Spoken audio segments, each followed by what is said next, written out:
has more than 20 years of recruitment experience. We start to see it in the colours of his beard.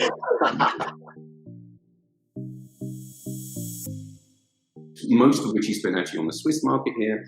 He's also a sales and performance coach and genuinely a very nice guy. So, welcome. Thank you very much. Great to be here. For those of you who don't know, Mark was actually my first boss. So we're here today talking about the topic of how to have the best possible 6 months in recruitment, or let's say the best start, the first 6 months, the first year. What tips and tricks are there that we can share? And if there's proof that Mark's techniques work, hey, I think we didn't do too bad. Exactly.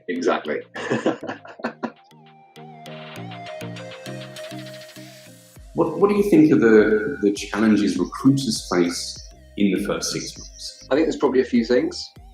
It's a new business. If you don't come from that world, it's a new business with almost its own language that you need to learn.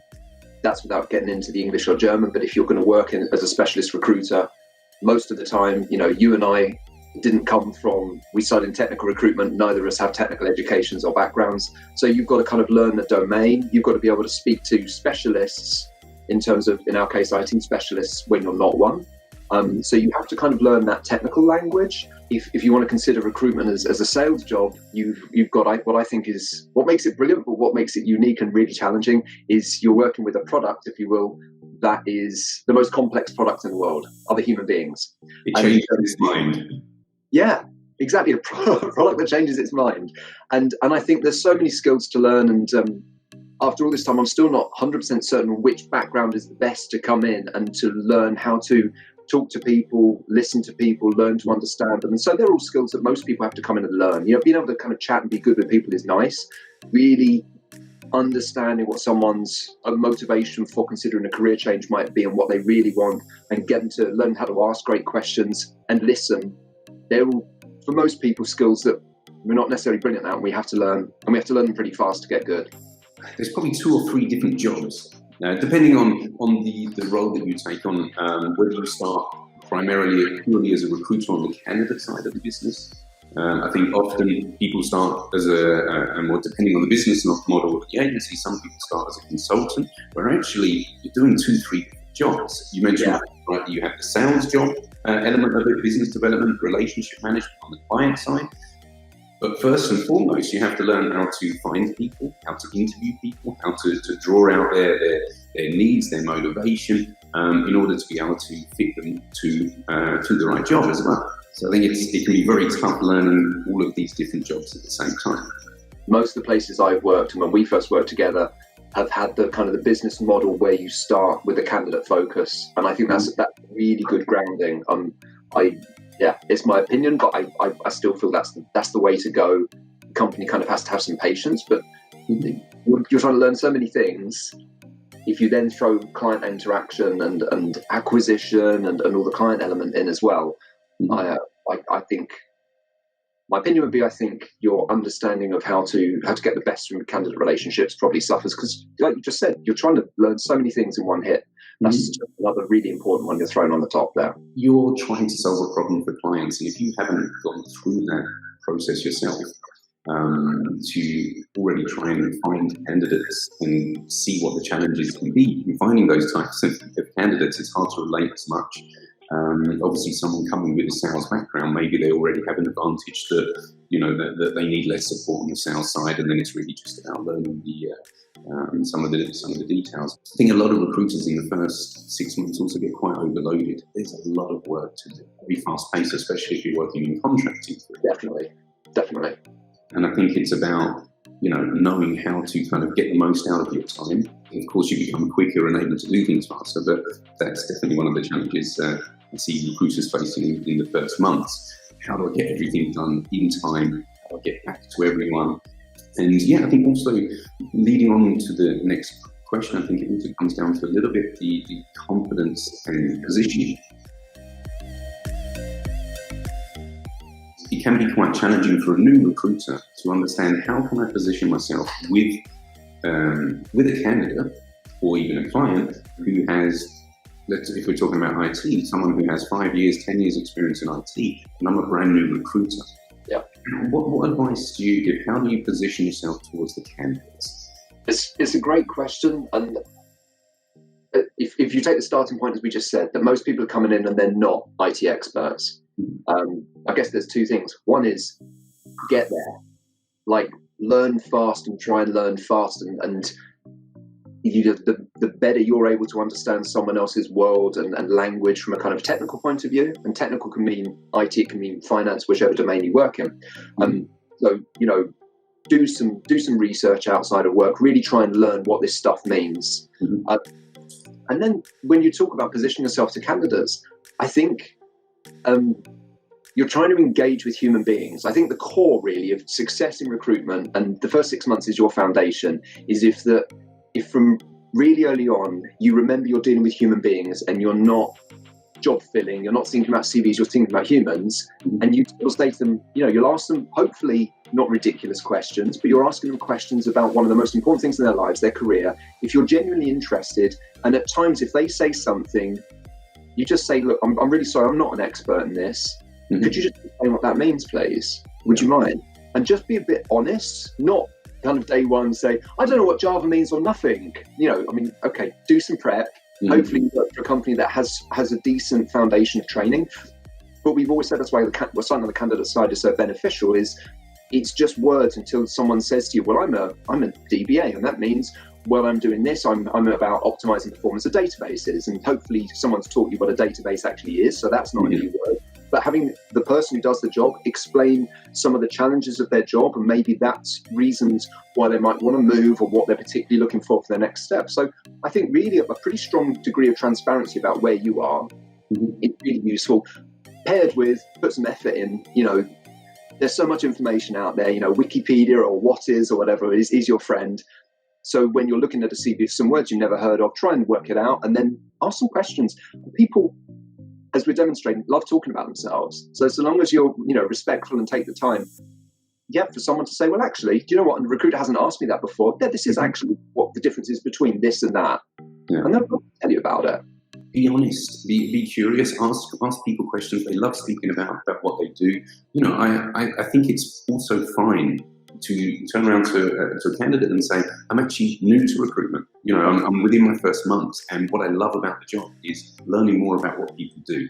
Can you tell me a bit more about, why was it so important using these technologies, for example, or how did you do that? Whatever it may be, I think it's absolutely fine to be honest with people. I heard the other day, I heard that there's I'm sure there's plenty of them maybe, but companies out there who ask new recruiters to backdate their LinkedIn profile 2-3 years to show that they have more experience. And I said the problem with that is then the candidate and client is expecting to speak with somebody with that level of experience, and you don't, and that's not going to match. So I think really, be honest, position yourself as I'm slowly becoming a recruitment expert. Mr. Candidate, if you want some tips on interviewing or other things, that's where I can help you, because that's where your knowledge is bigger than what they have. They're an IT expert. You are slowly becoming a recruitment expert, and you can have that like that. I think if I can just jump on that, Leo, I think that's such a good point. And it's a fine balance. Yes. If you flip it around and imagine it from the candidate's side, and if you're in your 30s or in your 40s and you've got someone rings up and you just have the sense that they have no clue what the words that are coming out their mouths mean, that is going to be annoying. And if they kind of called you and you're at your desk in the middle of the day and they didn't really, that's going to be annoying. So, let's try and sidestep that and ask them when is a good time for them to talk, and can we arrange them more? Okay, once you've done that, you just gave some great examples of questions that were kind of that sort of second step of question, not just what is a Java, but what was the thinking behind that, or could you explain the difference between this and that, which show genuine curiosity. So they show someone that's genuinely interested in listening, and I think that makes again all the difference, because you're showing true interest in what that person's trying to do. And another point to the side of it is we're not doing. I don't want to just talk about IT recruitment, but it's our common background. We're not doing IT recruitment with the objective of becoming developers, programmers, project managers. What I try and impress upon new recruits from early on is, just like you said, being aware of the value that we will be offering, that we do offer, which is about understanding the recruitment market, understanding hiring, what clients tend to look for, what interviews look like, how candidates prepare really well for interviews and how they don't. And so not getting a kind of an inferiority complex about, oh, I'm a little recruiter and they hate us and I don't want to bother you, but rather, yes, you need to offer value, but being aware that you have some great value to offer. And it's not because you know a little bit about IT development, but rather you know a lot about how recruitment works and how a candidate with their skill set can make the absolute best of it. And that's massive value that we can offer. Brilliant, brilliant. I love it. What are the mistakes that you often see newbies make? The typical ones. I think the classic, and it's so tough, but it is a classic, is most companies will give, their new recruits some kind of script to work with.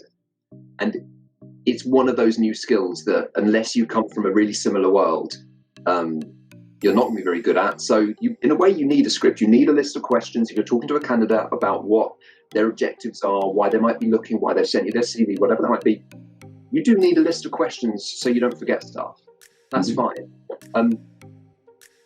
It's also important to be aware that the person at the other end doesn't want to feel like they're talking to a robot. They would really like to have a conversation. And I think being aware the script is there and what you're trying to do as quickly as possible is get that and then learn how to have the conversation and listen and ask those questions and listen for the answer. And I think a big mistake that comes up is that, and it's compounded by, like you said, time pressure and the need to do so many dials or so many screens or whatever, that compounded all that speed means that what you end up doing is giving the impression that what you're doing is ripping through a list of questions. And so that has, I think, two consequences. The first one is the person at the other end knows, so that annoys them. You can tell if you're just being scripted, you know, and people are smart, and we're dealing with really smart people, so people will know. And so, that's not great. That's not going to build, engagement for you as a recruiter as opposed to another one. You're not going to break down boundaries or prejudices that people might have about, recruiters being like that.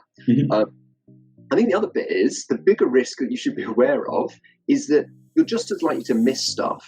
If someone isn't connecting with you, they might not share the real reason that they're leaving, the real thing that they want, because, I can come up with several generalizations. Here's one I always throw at people. Candidates don't move because of money. And that's normally a bit of a topic of debate. But it's very easy because you'll have on the script, what's your current rate? What do you want? What's the minimum you would go for? Well, there's probably 5-6 questions about money. So you talk about money lots and you'll get those answers. And actually, if you focus on that and you've got to get that done and you don't ask the question, all right, if you got that, would you stay? Or what's the other reason? If you don't have the time to ask that, then you're not going to know the real reason is that they hate their boss and they move away, really, or they just got passed over for promotion, or whatever it might be. They don't like their commute, which actually isn't about money. But we get fixated on not just saying it, but that's the classic one where it's going to be on your script. People will fixate on it. They think that's what it is. And you miss out in so many ways because you're not going to get loyalty and engagement because basically you're creating an environment where if a candidate goes with you or a competitor is just about couple of francs an hour or whatever it might be. I mean, that wasn't their main driver, but you didn't ask them, you just asked about the money. So I think it is one of the biggest risks, and then you're not treating the person like a person. Now, I think, we always have to be able to come with more of a reason than financial. If I was a manager and somebody said, I received a CV from a recruiter saying that, they're looking to increase their salary, that's fantastic. Yeah, if that's the only reason, I'm not interested. I think it shows lack of character, lack of skill also from the recruiter to actually make sure they understand, okay, what's the reason, the real reason, as you say, why they want to leave. I think it's also that, it's what's challenging at the beginning for a recruiter as well is, and I think I learned that quite quickly, is not accepting necessarily the first answer or a soft answer. I remember situations where I would say to a candidate or ask a candidate, do you have any other processes going on at the moment? And they would answer, not really. And, I think that probably 8 or 9 out of 10 new recruiters would just accept that and move along. Yeah. A great recruiter or a recruiter on their way to greatness will say, well, what do you mean by not really? Either you do have other processes or not, and then at least you have a full situation. I think that not really can also be not only about other processes, but, are there other drivers, reasons why you're looking to move? Not really, well, don't move on, dig in, it's our job to find out information that's not on the CV and be able to share that with potential future hiring managers. Definitely. Couldn't agree more. And there's reasons about being in a rush and needing to get this call done because you've got another one in 10 minutes, whatever it is. But it highlights, missing something that the person kind of told you, and challenging that and having the confidence challenge it is game changing for someone's progression, I think. So one of the challenges and mistakes I see is, and I'd really like to bring this one up and get your opinion about it, is about setting expectations or making promises, or promising too much maybe to a candidate. What's your opinion there? Oh. I'd say to people that who work with me, I'm sure I must have said to you at the beginning, if you think that big picture, that there's somehow recruitment consultants have got a position in the kind of the hierarchy just above estate agents, and somehow that's crazy because one of the biggest decisions you make in your life, buying a house is the biggest transaction you make, and other than getting married, changing your career is one of the biggest things. So how is it that the people that we said before, like essentially have the potential to be the experts to provide absolute gold for advice, are so reviled? And one of the reasons is setting expectations that you don't match up to. Yeah. And so understanding that, I don't know, I could pick a number and say 95% of your competitors, doesn't really matter. Knowing that the perception is that people don't, recruiters just say something, they disappear. They're getting all hot for a job and they need you to update your CV and need you to do this and do that. And you do it and run around and you never hear from them again. Yeah. That's the overall perception. And so it's so important, even if you've got bad news for people. I think that's one of the biggest realizations and probably the biggest fears that a new person had. It's easy to give people good news. Oh, the client, they want an interview, they want another interview, they want to offer you the job. The bad news is really difficult. And actually understanding that, the candidate at the other end isn't going to be super happy. But I'll tell you what, the amount that say, just thanks for letting me know, because, and what they don't say is, because none of the others did, it just disappeared into the woodwork until 6 months later when they called you up and say, oh, you're looking for a new contract. And then they wonder why the candidates are all kind of short and snippy on the phone. Yeah. And you think, well, that's why, because you promised stuff and you just disappeared and you didn't deliver on it. I think there's nothing wrong, and really if you're new to recruitment, take this piece of advice. There's nothing wrong with saying to a candidate something along the lines of, look, in regards to our communication, it could be that a new position comes up tomorrow, and in which case we're in touch. It could also be that we don't have anything for the next 2 or 3 months. So in case you haven't heard from us, feel free to reach out again. I will keep you in mind, come back to you if something relevant comes up that matches. There's nothing wrong with that. You're clearly setting the expectations that it could be 2 months without them hearing. Leaving the door open for them to come back to you as well. I think it's a really important tool that also for candidates to understand that it could be 2 months till we hear from each other. I say this quite often. With my business, we're 2 people. That doesn't mean we have 20 new roles every week. So it really can be two months before something comes in, which is relevant. I think that's really important to the people share that. Yeah, totally agree. And I think just piggybacking on that is, and it's so tough. And I was 22 when I started in recruitment. It was about 150 years ago, Blake, before you say anything. I didn't say anything. For someone in their 40s and you're giving them bad news, that's like your dad's age. That's really intimidating. I get that. That's really difficult to say. This person who, sounds super senior and they sent you their CV and then they've been rejected or whatever, that is really intimidating. And there'll be a time when even when you're screening them, when you're sitting there thinking, I don't think they fit for the thing I want. And it is a bit scary when you're at the beginning, but people appreciate transparency more than you can imagine. And so even saying, someone's told you they're making an amazing salary and it's way out of your range, then say, I've just got to be really honest with you. what you're earning right now is amazing. Even if someone doesn't love their boss, being told they're making a really, really good salary often gives them a little kind of like, oh, am I? Well, that's cool. That's good to hear. They still feel good about themselves for that. So it's not the worst piece of information. Yeah. And I think at times you have to be tactful about negative feedback, about what type and that sort of thing. But giving people honest, transparent feedback, again, is game changing, because you're in a market where many, many people don't, because it's uncomfortable. And so some people are not to, so they don't. So if you're that person that's prepared to say, I'm really sorry, having spoken to you and got a sense of what you're after, I feel what the client's after in this position is something a little different, and let me just explain that to you. You will stand out. Absolutely. Couldn't agree. So, with that said, how can recruiters, new recruiters especially, get a competitive edge? I think a lot of it is what we've just said, is treat people you speak with as people. Think about the long game. That everyone you speak to is a person. If you're doing some kind of specialist recruitment, there's every chance that the candidate you speak to today, tomorrow, next month, next year, is a potential line manager. And if you treat them well today, they will remember it. And if you treat them badly, like a bit of paper, like an email you can delete, they'll remember that you can guarantee. So I think that, because people often don't, and I'm just saying it based out of what candidates tell me every single day, I think treating someone like a person and really being curious about what their situation is, what their objectives are, is really huge. And of course, you've got to combine that with hard work, good organisation, really striving to understand the business you're in, learn the vocabulary, because that's all just being curious about the world you're just getting into. There is a lot to learn. Every time we train a new person, I'm reminded, it's almost like you learn Mandarin and you forget everyone around you doesn't have a clue what that is, because you learn your recruitment language and people around you, it takes time for people to learn that.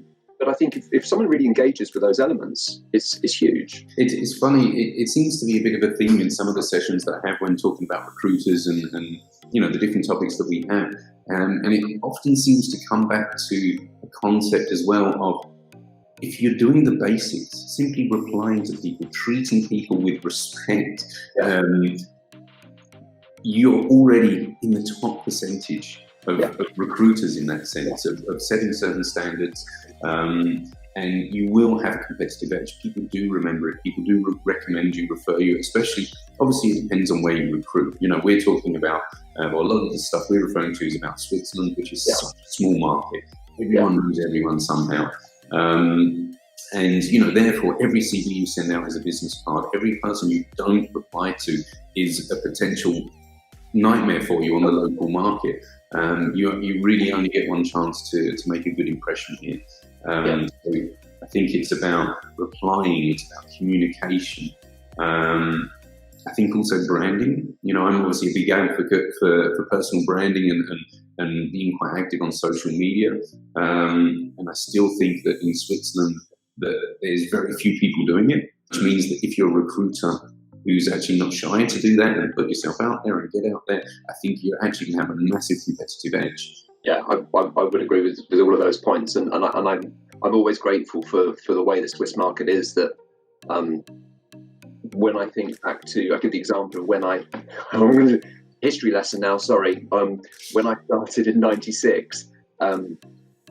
We kind of had computers, but we had filing cabinets with CVs in, and you would literally put an advert in the weekly computer Woche, because I sat in Frankfurt, and you'd get CVs by post, and you would submit CVs to clients by fax machine, and your network was literally, there was no LinkedIn back then. Your network was the people you knew. And this person would introduce you to that person. What I love particularly about the Swiss market, and I can speak more authoritatively about that than I can others, I think there are still some other markets that are the same, is because LinkedIn exists, on the one hand, it means you can contact many, many more people. On the other, because everybody can do that, the connections you make person to person are really, really important. And just as you said, Lee, every interaction you have with an individual has a huge amount of meaning, whether it's because of the size of the market or the culture. I think that's brilliant, because that means in so many ways, your network is the people you really know. That hasn't changed over all that period of time. And I think I love it. That's what makes it enjoyable after all these years, is that despite the technology, it is the people that you helped out 5 years ago or 10 years ago. They're the ones that say, they'll give you good advice. They'll give you honest advice. They'll keep their promises. I love that, ultimately what you're saying also cements the foundation of recruitment as a business model. If it was simply about having access to LinkedIn, then our business wouldn't exist. Recruitment as a whole wouldn't exist. It's about the networks. It's about the relationships that you have, and far beyond that. So yeah, I guess it's somehow still based on that. Whether you're doing it with fax, LinkedIn, email, whatever it may be. It's so right, and it's interesting you bring up LinkedIn, because I think there's a cautionary tale there. Is that it is such an amazing tool. It's amazing even today. It does connect so many people. On the one hand, I come across a lot of clients that still, in terms of understanding what recruitment consultants do, still think what we do is post a job ad on LinkedIn and then forward them the CVs that we get. So there's really some education to be done, unless that's all you do. And again, when you asked a question a couple of minutes back about competitive edge.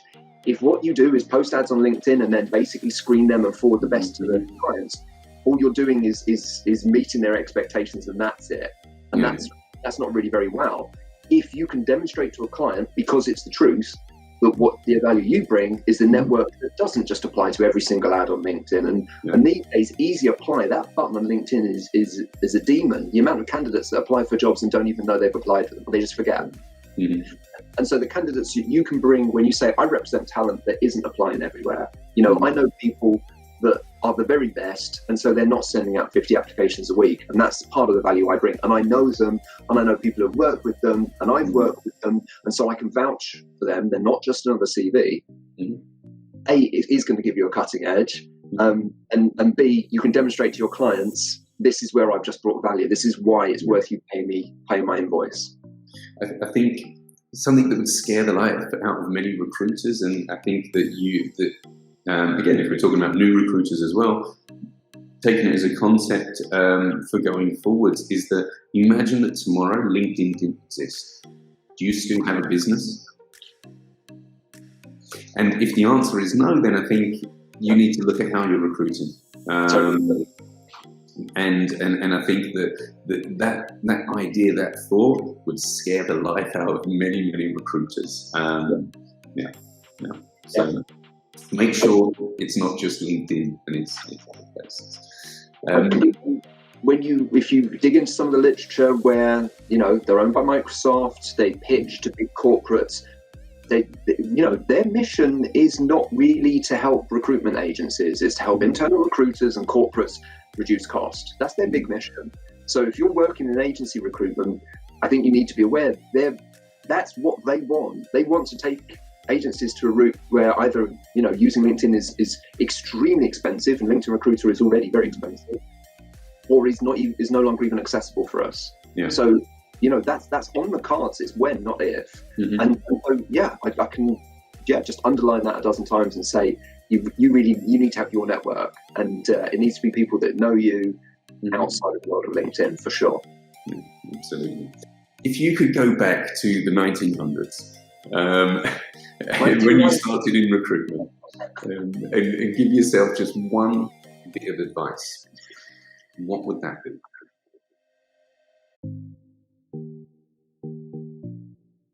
I think it'd be the piece that we touched on before, is be clear on the value you're adding to these people, and then make sure you add it. So when we talk about recruitment consultant, it's great to know loads about technology, or if you're in finance, great to know about accounting, reg, and that sort of thing. But if you're clear that the value you truly add is that you know more about what's happening in the market than literally anybody else, and get really good at that, then I think that does an enormous amount for your confidence and the value you're adding, and it becomes a great virtuous circle. So I think really being clear on that. I think in the early days I was probably thinking, CVs and do I know about? It's probably mainframe back then, Lee, and Y2K and Euro conversions and all that sort of stuff.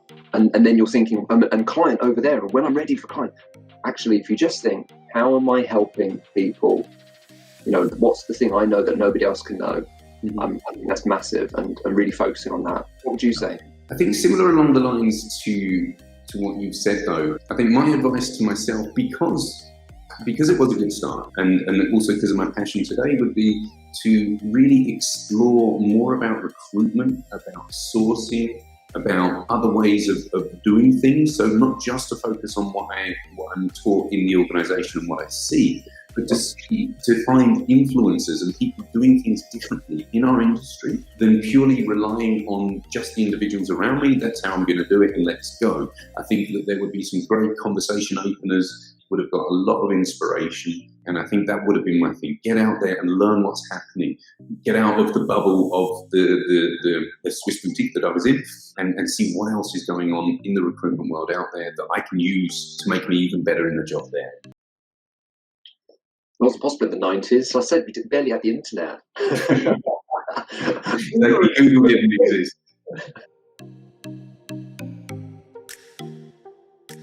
Any wise words, interesting things coming up you'd like to leave us with? I suppose if you're already working for an agency and you're, your first couple of months in, maybe this is a bit late. If you're thinking about recruitment and you haven't got into it, people often say, "What's the training program?" What's the training program? And that's good. Like, training is good. I think asking questions about some of the things we've covered. Like, how does someone, when you're joining a company, like, what's their approach? What are their beliefs? Because not all agencies are identical, and I think understanding what you're going into is also really important. The environment you are trying to grow in will either support some of the stuff we've just spoken about, or will say, day one, go get yourself a BD list and go call some clients and then send them some CVs.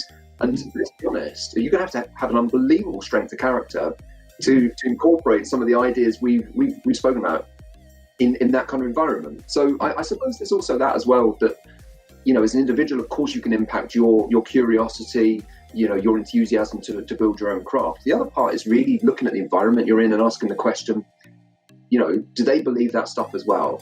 Just looking at the commission scheme and that sort of thing, yeah, it's nice. It will take you in a certain direction, and it might not be the one that keeps you excited about it a decade or two later. A great word for us to wrap up on. So, Mark, thank you so much again. Second time lucky. Absolute pleasure. And I think anyone who's working under you from their first 6 months is going to learn a hell of a lot, as I did. So I really appreciate you coming on and sharing your thoughts with us. Thanks very much. I appreciate it, Lee. Enjoy, keep being passionate about recruitment, push the envelope, do things better than the expectations, and let's make this industry and profession a great one. Thank you, everyone. Yes, thanks a lot.